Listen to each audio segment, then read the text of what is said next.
साथ मकतूल की बहनें मौजूद हैं जिनका जवान भाई इस दुनिया से चला गया। इनसे बात करते हैं। अस्सलाम वालेकुम। बहुत अफसोस है हमें आपके भाई का।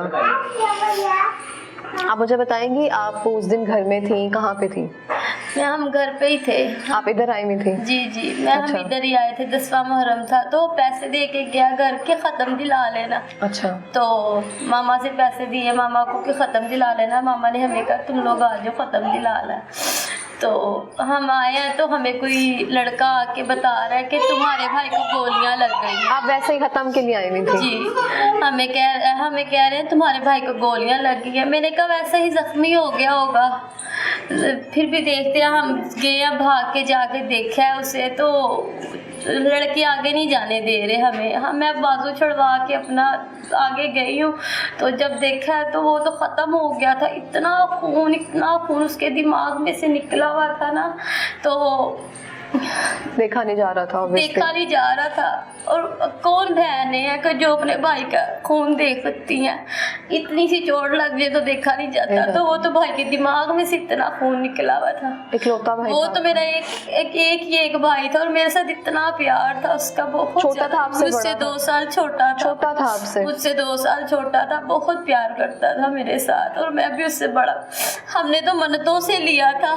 हमने तो उसकी मन्नत मांगी थी। जब वो हुआ मेरे अब्बू ने माम से इनका फकीर बनाया। उसे मन्नतों से लिया था। वो हमारा एक भाई था। वो अभी भी इस तरह लगता है जिस तरह इधर ही है। यहाँ से आ जाएगा, यहाँ से आवाज़ दे देगा, इधर से आवाज़ दे देगा।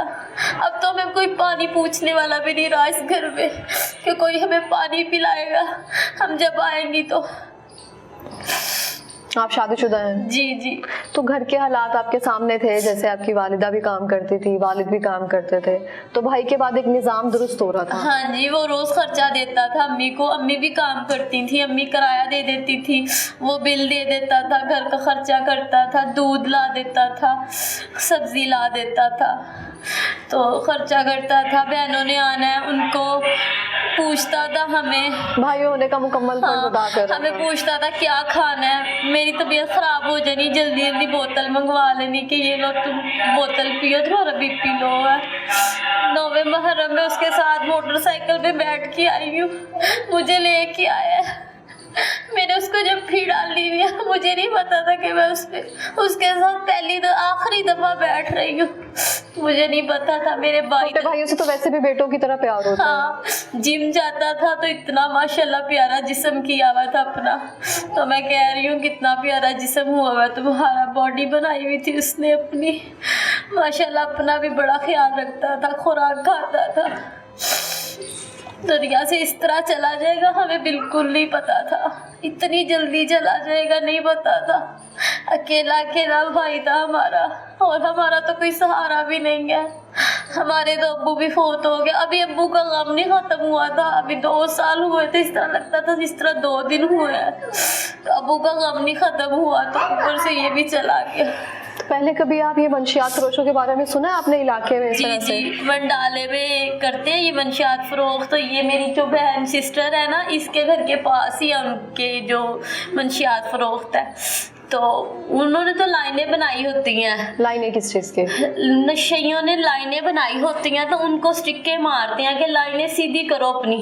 उनको एक पुड़िया देते हैं। लाइनों में लगकर नशे वहाँ से नशा खरीद रहे होते हैं। जी लाइनें लगी होती हैं और स्टिक्के मारते हैं उन्हें कहते हैं कि लाइन सीधी करो और एक पुड़ी देते हैं और उन्हें कहते हैं भाग जाओ, दफा हो जाओ, भाग जाओ। इतना नशे, खुलेआम नशा फरोख्त कर रहे हैं वो। खुलेआम किधर होती है उस टाइम? पता नहीं। पुलिस उन्हें मंथली जाती है, पैसा जाता है। उनके पास करोड़ों रुपया मैडम, इतना पैसा। उन्होंने कहा हम अपने बच्चे छुड़वा सकते हैं, हमारे साथ कॉम्प्रोमाइज कर लो। आप तक आई है ये बात? जी किन्होंने आप तक बात पहुंचाई? हमें लोगों ने कहा है कि वो कहते हैं हमारे साथ कॉम्प्रोमाइज कर लो, हम तुम्हें इतने पैसे देते हैं, कोई मकान लेके देते हैं, तो अगर कचहरियों में जाना है तो शौक से जाओ।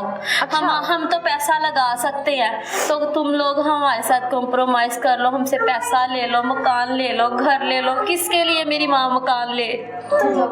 जब मकान में रहने वाला ही नहीं है तो किसके लिए मेरी माँ मकान ले? किसके लिए पैसा ले? अकेली है, कोई बात नहीं, अल्लाह वारिस है उसका। ऐसे लोगों की पावर का आप अंदाजा लगा सकते हैं। खुलेआम नशा फरोख्त कर रहे हैं, लाइनों में लगकर नशई उनसे पुड़ियां ले रहे हैं, पुलिस वालों को मंथली जा रहा है। ऐसा तो हो नहीं सकता इलाके में कोई काम हो रहा हो और पुलिस वालों को उसकी खबर ना हो। सब कुछ हो रहा है, आकर वो फायरिंग कर कर जा रहे हैं, कितने लोग मार कर जा रहे हैं। ये पहली बार तो नहीं हुआ होगा। नहीं, पहले भी इन्होंने फायरिंग की है, कभी अवामिया कॉलोनी में, पहले अवामिया कॉलोनी में की है। ये थोड़े दिन पहले भी इन्होंने वंडाला पुल पे की है फायरिंग, दूध वाली दुकान पे फायरिंग की है। उन्होंने कहा है कि यार अपने बच्चों को समझाओ क्यों ये फायरिंग करते हैं। तो वो आइस पीते हैं, उनके लड़के आइस पीते हैं। वो आइस जो पीता है वो तो इंसान पागल होता है ना। तो आप मुझे ये बताएं, पुलिस वाले आपके पास अगर 17-18 दिन के बाद आ जाए ना आपके पास, तो कह रहे हैं हमने 4 मुलजिमान को पकड़ लिया जी। तो आपको लगता है आपको झांसा दे रहे हैं? जब वो इतनी पावर शो कर रहे हैं, वो कह रहे हैं आप हमारे साथ कॉम्प्रोमाइज कर लें, और ये लोग कह रहे हैं कि हमने आपके मुलजिमान को गिरफ्तार कर लिया है, तो ये आपको कोई सीन लग रहा है? 18 दिन बाद आए हैं तो उन्होंने कहा कि हाँ आओ हम देखते हैं ना कि क्या है वाकई वही मुलजिमान है। क्योंकि हमने ये भी खबर सुनी है कि वो कह रहे थे हम अपने 2 लड़के दूसरे पेश कर देंगे। अपने उन 9th क्लास में पढ़ते हैं लड़के जिन्होंने फायरिंग की है, वो 9वीं जमात के तालिबे इल्म है। जी, हल्की उम्र के लड़के हैं। वो कभी भी अपने बच्चे नहीं देंगे पुलिस वालों को, वो खुद पेश हुए। तो वो ये तरबियत करके जवान कर रहे हैं कि जाके किसी को भी मार कर आ जाओ जी, उनका कारोबार चलाने की खातिर सिर्फ। जी। तो पुलिस दहशत खिलाते हैं, यहाँ दहशत डालते हैं कि हम उनके बेटे हैं शहबाज मरकज़ी मुल्जिम कौन है इनमें से? इनमें जो अब्बास जट का बेटा है और शहबाज जट, ये दोनों भाई हैं ना। क्या नाम है उनका? अब्बास जट और शहबाज जट दोनों भाई हैं। इनके बेटे हैं, दोनों कजन हैं। और इनके साथ लड़के थे और भी, कोई हमजा नाम है, कोई हमजा डोगर है, कोई किसी का नाम अली है। तो जिस टाइम ये फायरिंग हो रही थी उस टाइम ये दोनों के बेटे मौजूद थे? जी, दोनों ही थे। इन्होंने आवाज भी लगाई है कि हम शहबाज जट के बेटा और भतीजा है। इन्होंने आवाज भी लगाई है, वहां से हमें लड़कों ने बताया जो करना है कर लेना, जो भी कर सकते हो कर लेना। उन्होंने दहशत खिला रही है, पर दहशत तो खिला रही है, पर मेरे भाई को तो ले लिया इन्होंने। वो तो दुनिया से चला गया, हमें तो कोई आसरा नहीं है किसी का। मैं ये बातें सुनकर हैरान नहीं हो रही हूँ, क्योंकि मुझे हमारे जो पुलिस का निजाम है मुझे उसका अंदाजा तो जरूर है, लेकिन इतने खुलेआम ये लोग यहाँ पर आकर मंशियात फरोशी कर रहे हैं, दहशतगर्दी फैला रहे हैं और अपने वालिद का नाम लेकर बदमाशी कर रहे हैं कि हमारा वालिद फुलां है, जाओ जो करना है कर लो, और पुलिस वाले सिर्फ मुंह देख रहे हैं। और आकर 18 दिन के बाद इनको घर आकर झांसा दे रहे हैं कि हमने आपके मुलजिमान जो है ना वो गिरफ्तार कर लिए, आकर आप पहचान कर लें।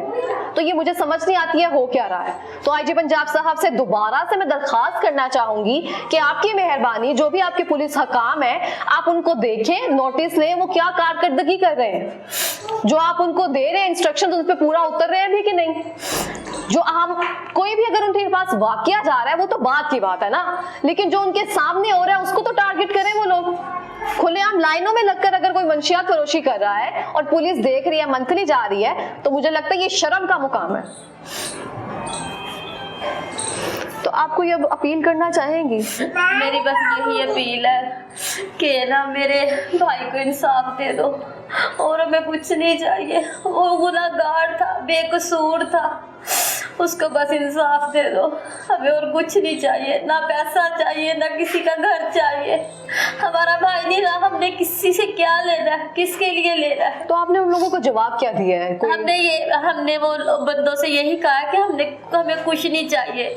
हमारी माँ कहती है मैंने अपने बेटे का खून का सौदा करना है, अपने बच्चे के खून के पैसे लेने हैं मैंने। मुझे नहीं चाहिए, ना कोई घर चाहिए, ना कोई पैसा चाहिए। किसके लिए घर चाहिए? कोई है ही नहीं घर में रहने वाला।